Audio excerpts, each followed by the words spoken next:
আসসালামু আলাইকুম। আমি মিরাজ কক্স ট্রাভেলার। এখন আছি কক্সবাজার শাহপরী দ্বীপের যে জেডিঘাট, সেই জেডিঘাটের এখানে চলে আসছি। খুব সুন্দর একটি জায়গা, মনোরম পরিবেশ। একসময়ের 80 দশক এবং 90 দশকের দিকে এই শাহপরী দ্বীপটি ছিল একটি পর্যটকের কাছে একটি নান্দনিক একটি গুরুত্বপূর্ণ একটা পয়েন্ট।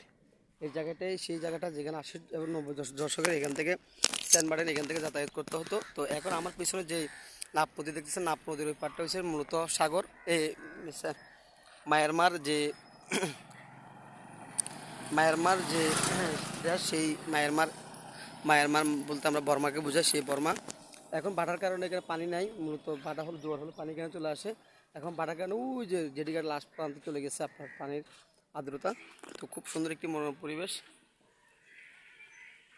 এবং ছোটোখাটো একটা দ্বীপ দেখতেছেন এখানে কক্সবাজার। বিশেষ করে কক্সবাজার এখান থেকে প্রায় দেখতেছি আপনার আজকে অনেকগুলো ট্যুরিস্ট ভাই চাঁদের গাড়ি চলে আসছে। তাছাড়া কিছু অটো দেখতেছি, সরি সিএনজি, তাছাড়া কিছু হুন্ডা।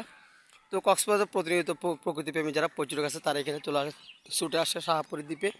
তো শাহপরী দ্বীপ খুবই একটি মনোরম জায়গা। এখানে আসলে আসলে মূলত আপনার মন প্রাণ এবং আপনার যে একটা আপনার যে বাংলাদেশে আছে, সে বাংলাদেশ শেষ সীমান্ত যে শাহপরী দ্বীপ এবং বর্মার যে ট্রানজিট, যে বর্মা মায়ানমার একটা দেশের একেবারে লাস্ট প্রান্তে আপনি আসতে পারবেন এবং নিজেকে খুব সুন্দর সুন্দর মনে করবেন।